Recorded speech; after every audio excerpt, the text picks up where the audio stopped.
think that too. Two things to that.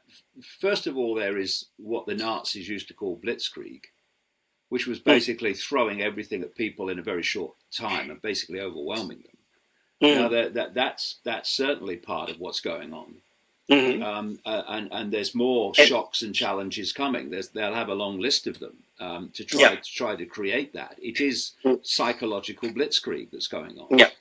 But you're right. They know they have, because people are starting to awaken more and more and more, obviously in greater and greater numbers.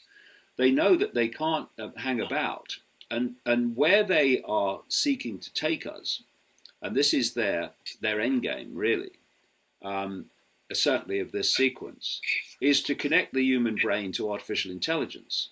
So artificial intelligence becomes the human mind and becomes human perception. No need to manipulate perception anymore. You give it people direct via AI.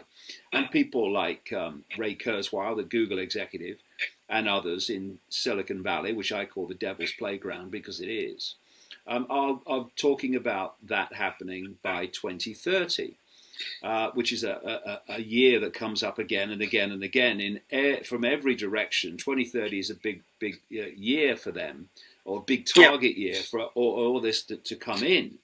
But so was 2020, right? Just very quickly, what has happened, as you basically talked about there, is that this has pushed it on, and I do think that there is anxiety that too many people will be awakening in this period to 2030.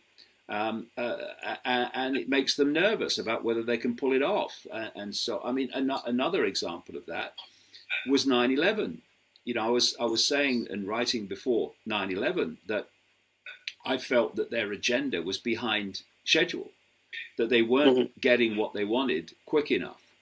And that maybe some event would be instigated to advance that agenda quicker. And we got 9/11, which of course did that. So they do have these kind of points where they create events to push things forward, push their agenda on. But I do think they have anxiety. And one of the things that's happening now is as I mentioned earlier, they've walked into the room. They're not able to hide anymore. I mean, the real core behind it is hiding in the shadows, but it's gophers and its agents and its players like Bill Gates and such like. They can't hide anymore because they're having to come onto public display with their agenda for their agenda to actually become reality.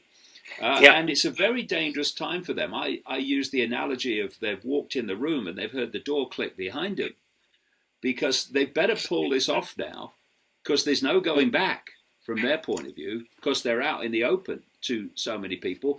And the more this moves on, the more people will, simply by the nature of events and what they're seeing, will also start to break out of this perceptual concrete bubble that most people have up to this point lived in.